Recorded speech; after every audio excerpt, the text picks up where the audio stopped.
자, 이 무력행사의 금지와 관련해서 상당히 이제 그 오랫동안에 걸쳐 가지고서 이 문제가 이제 다뤄졌다는 것을 잠깐 강조할 필요가 있겠습니다. 지난날에 있어서 이제 정전론, Just War Doctrine이라 해서 정전론이 쭉 이어져 내려왔는데, 이거는 정당한 전쟁과 부당한 전쟁을 구별하는, 그래서 정당한 이유가 있는 경우에만 그 전쟁을 Just War, 정당한 전쟁으로 인정하는 그런 이론이에요. 또 학설들이에요. 이 정전론의 역사를 잠깐 한번 살펴보게 되면은 일단 이제 이 중세의 그 기독교적 정전론까지 거슬러 올라갈 수가 있겠습니다. 토마스 아퀴나스에 의해서 대변되는 중세의 기독교적 정전론은 이런 얘기예요. 이교도들에 대한 기독교 중심적 사고에 이제 입각을 해서 얘기하는 거죠. 이교도들에 대한 전쟁은 일단 다 정당하다 하는 걸로 보고, 그다음 기독교도 상호간에 있어서도 정당한 이유에 있어서만, 정당한 이유가 있는 경우에 있어서만 전쟁이 정당하다 말이죠. 어떤 거냐면은 악에 대한 응징으로서 또는 선을 추구하는 목적으로서 이루어지는 전쟁만이 정당하다. 이게 이제 기독교적 정전론이요, 중세에 있어서. 이러한 중세 기독교적 정전론은 근세 초까지도 어느 정도 이어지고 있습니다. 수아레즈, 비토리아에 의해서 대표되는 근세 초에 있어서의 이 기독교적 정전론은 대체로 이런 얘기예요. 우선 수아레즈의 입장에서는 이렇게 얘기한다고요. 기독교도들 간에 있어서도 이 어떠한 그 개연성 있는 정당한 이유에 의해서 무기를 드는 경우에만 그 전쟁이 정당하다. 전쟁의 정당한 이유가 있는 경우에 있어서만 그 전쟁이 정당하다. 이렇게 강조를 했어요. 비토리아는 이제 그러한 얘기를 이교도와의 전쟁에 있어서도 그대로 연결을 시키는데, 비토리아는 뭐라고 그러냐면은 이교도들에 대해서 전쟁을 함에 있어서도 그 정당한 이유가 있는 경우에 있어서만 그 전쟁이 정당화된다. 이런 얘기를 해요. 이 기독교적 정전론이 중세 내내를 거쳐서 그리고 근세 초까지도 쭉 그 맥을 이어오는데, 그러다가 이제 이 16세기, 17세기에 들어서는 이러한 그 기독교적 색채가 상당히 그 완화되고 나름대로 객관성 있는 또는 합리주의적 자연법에 입각한 정전론이 이제 고개를 든다 이 말씀이에요. 16세기에 있어서의 이제 이 정전론을 대표하는 학자로서 겐틸리를 들 수가 있습니다. 이 겐틸리는 우리가 이제 이게 기독교적 논리에서 상당히 이제 벗어나게 돼요. 지난날에 있어서의 중세 전통 기독교적 논리에서 상당히 벗어나게 되는데, 객관적인 입장에서 종교적 색채를 띠지 않고 객관적인 입장에서 이 정전론을 편다 말이죠. 이 겐틸리는 전쟁의 정당한 이유로서 자위권 행사, 정당방위죠. 자위, 이 정당방위와 그리고 권리 침해의 배제, 이것을 이제 전쟁의 정당한 이유로서 강조를 한 바 있습니다. 기독교적 사고에서 벗어나서 이러한 그 객관적인 입장에서 논리를, 이 정전론을 펴고자 하는 이 겐틸리의 주장이 이제 뒤로 이어지게 되는데, 바로 휴고 그로티우스요. 휴고 그로티우스는 여러분이 잘 알다시피 합리주의 자연법론의 이제 선구자라고도 얘기할 수가 있고, 국제법에 있어서 이제 이 합리주의 자연법론에 입각해서 국제법 이론을 펼친 학자지요. 이 그로티우스는 그 전쟁과 평화의 법, 1625년에 발간된 이 전쟁과 평화의 법에서 이 전쟁의 정당한 이유에 대해서 아주 집중적으로 설명을 합니다. 그로티우스에 따르면은 정당한 방위로서 취해지는 전쟁, 그리고 침해된 권리를 회복할 목적으로 이루어지는 전쟁, 그리고 법 위반자를 처벌할 것을 목적으로 이루어지는 전쟁은 이 정당한 전쟁, just war다, 이라는 걸 강조를 합니다. 특히 여기서 이제 침해된 권리의 회복을 위한 전쟁은 정당하다라고 하면서 도대체 어떠한 권리가 침해되면 그러한 그 회복을 위한 전쟁이 정당하냐 하는 문제와 관련해서 아주 많은 얘기를 해요. 이러이러한 권리가 침해되면 그러한 권리의 회복을 위해서 무기를 드는 것은 정당하다. 다른 국가들로부터 이러이러한 권리를 침해당한 국가는 그 권리의 회복을 위해서 무기를 드는 것이 정당하다. 그러한 경우에 있어서 이제 정당한 전쟁으로 인정된다라는 얘기인데, 어떠한 권리가 침해되면 그 회복을 위해서 무기를 드는 것이 정당하냐는 것과 관련해서 이 권리들을 많이 얘기해요. 일반 국제법상 국가가 향유할 수 있는 권리들을 여기서 다 얘기한다 이거예요. 방대한 분량에 걸쳐서 바로 이 국가가 가지는 권리를 얘기를 하고, 따라서 여기에 상응하는 권리 의무 관계를 다 얘기를 한다 이 말이죠. 그러다 보니까 그로티우스는 이 정전론을 펼치는 차원에서 국가들이 향유하는 국제법상의 권리들을 쭉 깊이 있게 다뤘다. 이렇게 이제 우리가 그로티우스 전쟁과 평화의 법의 그 기본적인 체계를 우리가 이해할 수도 있을 겁니다. 자, 그 다음에 이제 이 바텔도 역시 이러한 경향을 이어받아 가지고서 이 정전론을 펼쳐요. 전쟁의 정당한 이유로서 이 바텔 입장에서는 국가가 자신의 권리의 방어를 목적으로 하는 경우, 자신의 권리의 방어를 목적으로 무기를 드는 경우 그 전쟁은 정당하다. 이렇게 이제 강조를 해왔단 말이죠. 자, 이와 같은 이 근세의 이 자연법적 정전론이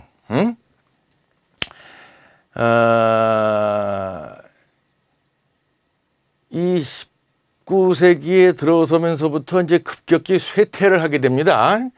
여러분이 잘 알다시피 19세기라고 하는 시대에는 국가주권 절대주의에 입각해서 법실증주의가 만연했던 그런 시대죠. 법실증주의가 아주 맹위를 떨쳤던 시대란 말이죠. 이 시기에 있어서는 이 무차별 전쟁관이 아주 강하게 뒷받침이 됐다 이 말씀이죠. 그래서 이제 이 19세기에 있어서는 이 국가주권 절대주의에 입각한 무차별 전쟁관에 의해서 이 정당한 전쟁과 부당한 전쟁 구분 자체가 이제 배제가 되고, 일단 전쟁이 발생하면 그건 하나의 사실로서 이제 취급을 하게 되고, 그 전쟁 속에서 교전자들의 행위를 규제하는 법들이 아주 발달을 하게 됐다 이 말이죠. 그래서 이 시대에 있어서는 19세기에 있어서는 지난날에 있어서 이 자연법론에 의해서 강조가 됐던 정전론은 철저하게 외면당하고, 무차별 전쟁관에 입각해서 일단 발생한 전쟁 속에서 교전자들의 행위를 규제하는 전쟁법규의 발달이 크게 이루어졌다. 이렇게 우리가 이제 얘기를 할 수가 있습니다. 이렇게 해서 이제 19세기 말 20세기 초까지 이러한 무차별 전쟁관이 계속 맹위를 떨치다 보니까 국가 간에 있어서의 이 무력 충돌이, 국가 간에 있어서의 전쟁이 별다르게 이제 규제를 받지 않았겠죠. 그러다 보니까 이제 그 결과로 대규모의 전쟁이 발생을 하고 이제 1차 대전까지 이제 이어지게 됩니다. 1차 대전 이후에 들어와 가지고서 이제 평화 분위기가 고조되는 상황에서 다시는 지난날과 같은 이 인류적 참화를 되풀이하면 안 된다 해서 무력 충돌을, 전쟁을 최대한 방지해야 한다라고 하는 것이 강조가 되게 되죠. 1차 대전 이후에 창설된 국제연맹이 바로 그러했습니다. 국제연맹에서는 국가 간에 있어서의 전쟁을 방지하기 위해서 일단 국제 분쟁의 평화적 해결 원칙을 내세우고, 분쟁의 평화적 해결을 위한 다양한 절차들을 강구하고, 다른 한편으로는 전쟁을 부분적으로나마 금지하기에 이르른다, 이런 얘기예요. 전쟁을 금지를 해요. 어떻게 이제 부분적으로 금지한다는 얘기를 하는가 하면은, 국제연맹이 마련한 상설 국제사법재판소의 이제 재판 절차라든지 또 중재 재판 제도라든지 이런 걸 비롯해서 다양한 분쟁의 평화적 해결 절차들이 있는데, 이러한 국제 분쟁의 평화적 해결에 응하는 국가를 상대로는 전쟁을 금지한다. 이와 같은 원칙을 이제 세우게 됩니다. 그래서 국제 분쟁의 평화적 해결에 응하는 국가를 상대로 하는 전쟁을 금지한다 하니까, 이걸 역으로 해석을 하면 국제 분쟁의 평화적 해결에 응하지 않는 국가를 상대로 하는 전쟁만큼은 금지된 게 아니라고 하는 반대 해석도 가능할 정도로, 이 국제연맹 규약 차원에서는 전쟁의 이 부분적 금지로 이제 그쳤다 말이죠. 그러나 지난날에 비해서 보면은 엄청난 발전이죠. 지난날에 있어서 모든 국가들은 그 국가 주권 절대주의 입각해서 타국을 상대로 전쟁을 할 권리도 있으며 자유도 있다 말이지, 이렇게 이제 외쳐댔던 지난날에 있어서와 비교해 보면은 큰 발전을 이룬 것이 바로 국제연맹 규약에 있어서의 이 전쟁의 부분적 금지다. 국제 분쟁의 평화적 해결에 응하는 국가를 상대로는 전쟁을 금지한다. 전쟁의 부분적 금지요. 그러다가 전쟁이 전면적으로 금지되는 수준에 이르게 되는데, 1928년 이 부전조약이라고 하는 것이 있어요. 전쟁을 부정한다. 부전조약이요. 여기서는 모든 전쟁을 다 금지하게 됩니다. 어떻게? 국가 정책의 수단으로서의 전쟁에 호소하는 것. 즉 국가 정책의 수단으로서 이루어지는 전쟁 자체는 포기한다라고 하는 대원칙을 내세우게 돼요. 그래서 전쟁 자체가 다 이제 국가 정책의 수단으로서 이루어지는 것이다 하고 전제한다면은, 사실상 모든 전쟁을 다 금지하는 의미로서 우리가 이제 받아들일 수가 있겠죠. 이렇게 해서 국제연맹 규약과 부전조약을 거치면서 이 전쟁 자체가 금지가 되게 됩니다. 국제연맹 규약에서는 부분적으로, 그리고 부전조약에서는 전면적으로 전쟁이 금지가 되게 되는데, 그럼에도 불구하고 제2차 대전의 발발을 막을 수가 없었습니다. 2차 대전 이후에 들어와서 또다시 이제 인류는 커다란 반성을 하게 되죠. 다시는 이와 같은 대규모적인 인류적 참화가 발생하는 것을 막아야겠다.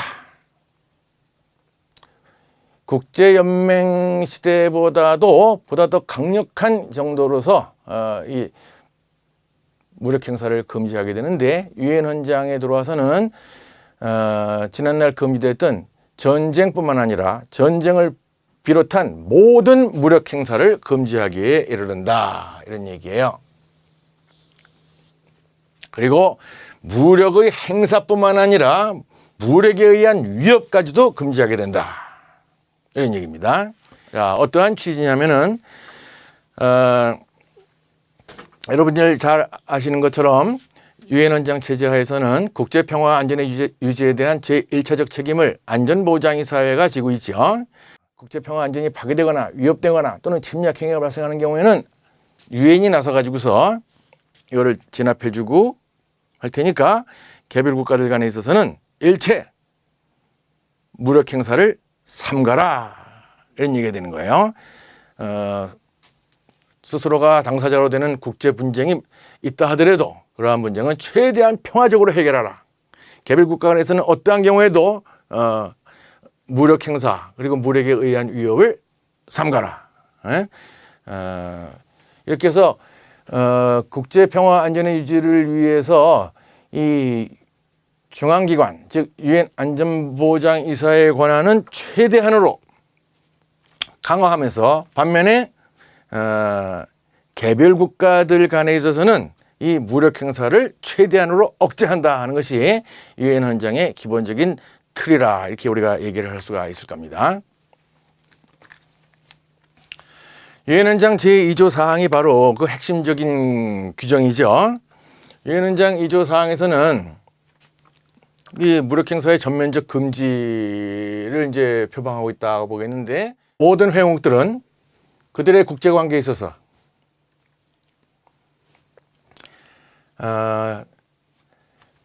다른 국가의 영토 보전 또는 정치적 독립을 해치거나 또는 유엔의 목적에 반하는 기타의 어떠한 방법으로든 간에 이루어지는 무력 행사를 다 삼간다. 이런 취지로 우리가 이해를 해야겠죠. 여기서는 이제 모든 무력 행사를 금지한다 하는 것을 이제 강조할 필요가 있어요. 모든 무력 행사라 이 말이죠. 여기서 이제 이 force라는 개념이 용어가 나왔는데, 여기서 이 유엔 헌장 2조 사항에 있어서의 이 힘, force라고 하는 것이 armed force, 무력만을 의미하는가, 아니면 그 외에 다른 물리력이라든지 또는 다른 압력 같은 것도 다 이 힘에 해당하는가, 그러면서 금지되는가 하는 것이 문제가 될 수도 있겠죠. 그러나 우리는 여기서 유엔 헌장 2조 사항에서 규정하고 있는, 언급하고 있는 이 force는 armed force, 즉 무력을 의미한다. 즉 군사력이 동원되는 경우를 의미한다. 이렇게 이제 우리가 이해를 할 수가 있겠어요. 이거는 이 헌장 전문에서 언급하는 바와 맥을 같이 한다 이 말이죠. 유엔 헌장 전문에서는 이 공동의 이익을 위한 경우 이외에는 무력을 사용하지 않는다는 것을 보장한다라고 하면서 이 armed force라고 하는 용어를 사용하고 있는데, 이 armed force는 제2조 사항에서 말하는 이 force하고 같은 맥락이다. 따라서 2조 사항에서의 이 force라고 하는 것은 바로 이 무력을 의미한다. 이렇게 이제 이해가 되게 되겠습니다. 따라서 경제적 압력 또는 정치적 압력 또는 비무력적인 물리력, 이런 것들이 있죠. 이런 것들은 유엔 헌장 2조 사항에서 금지하는 이 무력의 범위에 포함되지 않고, 이와 같은 비무력적인 힘의 사용은 그저 이 국제법에 의해서 금지되는 이 간섭의 범주 속에서 다뤄져야 한다는 것이 지배적인 입장입니다. 자, 유엔 헌장은 제2조 사항에서 무력 행사를 금지하면서 이런 규정을 두고 이렇게 규정하고 있어요. 타국의 영토 보전 또는 정치적 독립을 저해하거나 기타 유엔의 목적과 양립할 수 없는 모든 무력 행사를 삼간다, 이렇게 되어 있단 말이죠. 타국의 정치적 독립이나 영토 보전을 해치거나 그런 경우는 물론이고, 그 외에 어떠한 무력 행사도 국제 평화 안전을 위태롭게 하는 만큼, 국제 평화 안전을 파괴하거나 또는 위태롭게 하는 만큼 그러한 모든 무력 행사들은 국제 평화와 안전의 유지라고 하는 유엔의 목적에 반한다. 따라서 타국의 영토 보존이나 정치적 독립을 위태롭게 하는 무력 행사는 물론 그 외의 모든 무력 행사가 바로 이 유엔 헌장 2조 사항에 의해서 금지된다. 이렇게 이제 우리가 이해를 해야겠습니다.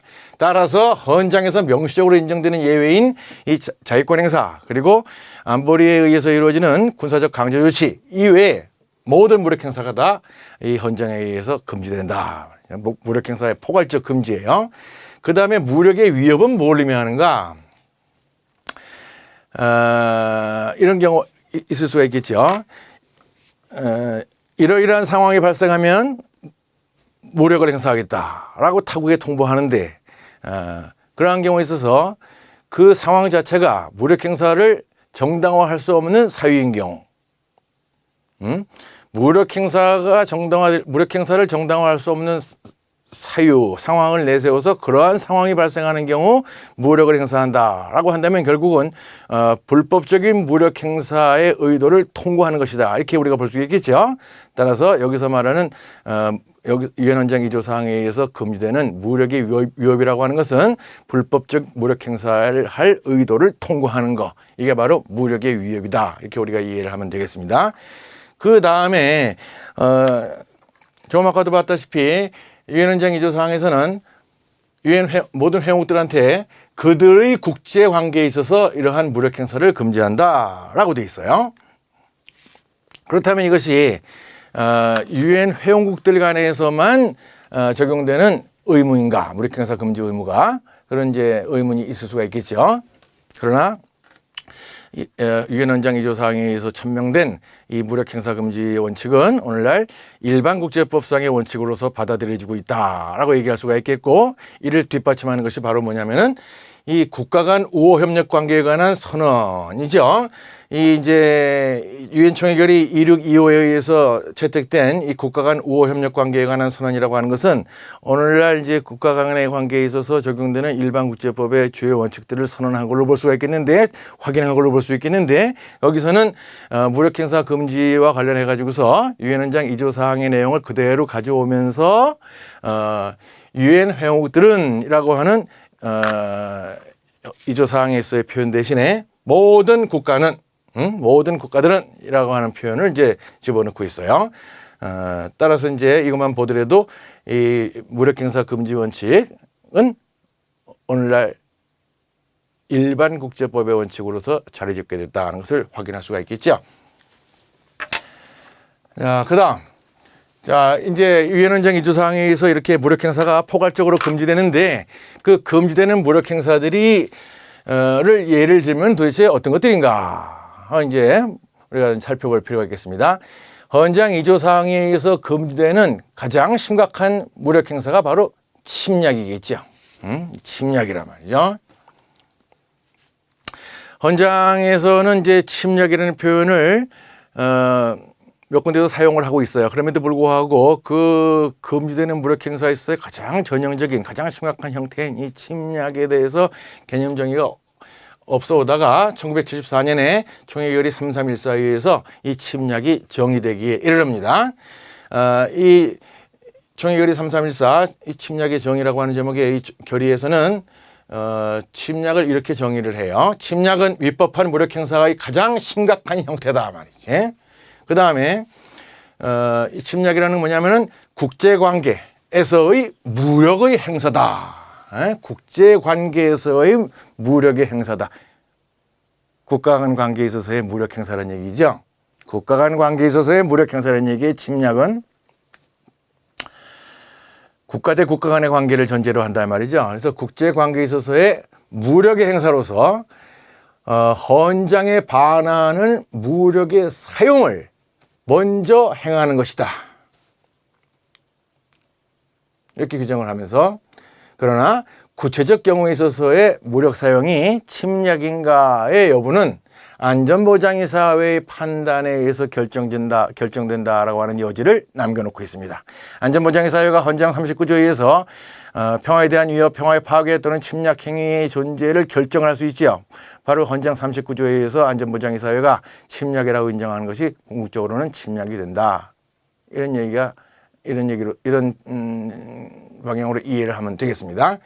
그 다음에 이 총회결의 3314에서는 지금 얘기한 것처럼 침략을 정의하고, 그러한 침략을 몇 가지로서 이제 유형화하고 있단 말이죠. 침략의 형태를 몇 가지로 열거를 하고 있어요. 무력에 의한 영토의 침범, 공격, 점령, 병합. 다른 국가의 영토를 침범하거나 공격하거나 또는 점령하거나 병합하거나, 또 타국의 영토를 폭격하거나 봉쇄하거나, 그리고 타국 군대에 대한 공격, 그리고 침략을 목적으로 하는 제3국에 대한 영토의 제공, 이것도 다 침략에 해당한다. 이렇게 이제 규정을 합니다. 이 무력에 의한 영토의 침범, 공격, 점령, 병합, 영토의 폭격, 봉쇄, 군대에 대한 공격, 이런 것들은 정규군에 의해서 이루어지는 경우는 물론이요, 비정규군에 의해서 이루어지는 경우도 침략으로 간주된다. 이런 얘기가 되는 거죠.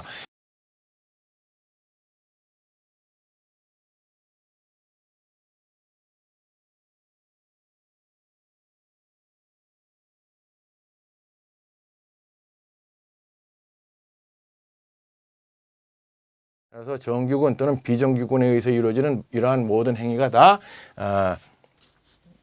침략에 속한다는 얘기고, 그리고 침략을 목적으로 하는 제3국에 대한 명토의 제공 역시 침략에 해당한다, 이런 취지예요. 그 다음에 여기서 이 청해결의 3314에서 정의되고 있는 이 침략은 유엔헌장 51조 자위권 행사의 전제 조건인 무력 공격과 같은 의미로 사용되고 있다는 것을 강조할 필요가 있겠습니다. 여기에 대해서는 자위권 행사 얘기할 때 다시 한번 얘기할 기회가 있을 거예요. 미리 얘기해두면 이 침략이 바로 헌장 51조에서의 무력 공격을 의미한다, 이런 얘기예요. 다음, 침략 이외에도 금지되는 무력 행사가 얼마든지 있을 수가 있다 말이죠. 유엔헌장 2조 사항은 전쟁을 포함한 모든 무력 행사를 금지한다. 오늘날의 각도에서 말하면은 침략은 물론이요, 그 침략이 아니라 하더라도 모든 무력 행사를 다 원칙적으로 금지한다, 이런 얘기예요. 그렇다면 굳이 말하자면 어떤 것들을 들 수 있을까? 무력 간섭. 국내 문제 불간섭의 원칙에 의해서 한국과 타국의 국내 문제에 개입할 목적으로 이루어지는 간섭은 다 금지죠. 금지되죠. 비무력적인 간섭도 금지되는 판인데 무력 간섭은 당연히 금지될 것이고, 여기서 이제 무력 간섭이 금지되는 것은 오늘날 이제 무력 행사 금지 원칙에 의해서도 마찬가지로 금지된다, 이렇게 얘기할 수가 있겠어요. 무력 행사 불간섭 원칙에 의해서도 금지되지만 무력 행사 금지 원칙에 의해서도 이 무력 간섭은 당연히 금지되는 걸로 본다. 그 다음에 무력 복구 또 아울러서 이 금지되는 무력 행사 속에 들어가겠죠. 평시 무력 복구, 전시 무력 복구 다 포함된다, 이 말이죠.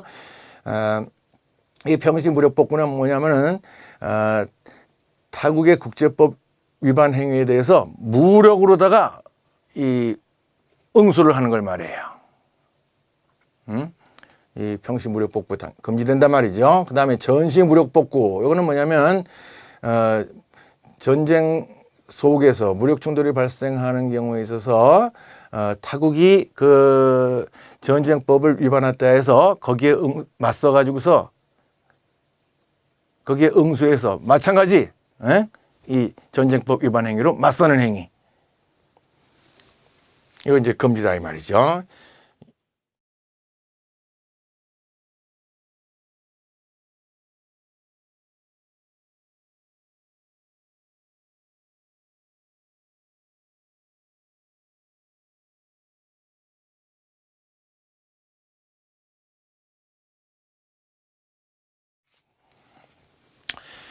그 다음에 이제 이러한 경우 이외에도 경우에 따라서 이제 예외적으로 그 합법성이 인정되는 무력 행사가 있겠죠. 뭐 자위권 행사, 즉 정당 방위를 비롯해서 적지 않은 경우에 있어서 이제 무력 행사가 예외적으로 합법화되는 경우들이 있는데, 그러한 예외적으로 허용되는 무력 행사들이 그 예외적 허용 조건을 벗어나게 되면 그 자체 이제 합법성 조건을 벗어났으니까 당연히 이제 불법적인 무력 행사로서 금지되는 무력 행사 속에 포함되게 되겠지요.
여기서 비정규군이라 하면 그 행위가 국가에 귀속될 수 있는 무장 집단을 말하는 거예요. 즉 국가에 의해 소집된 민간인들로 편성된 민병대 또는 자발적으로 조직돼서 적에 대항하는 의용대 등을 말하는 거죠. 비정규군.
특히 국제인도법에서 강조되죠.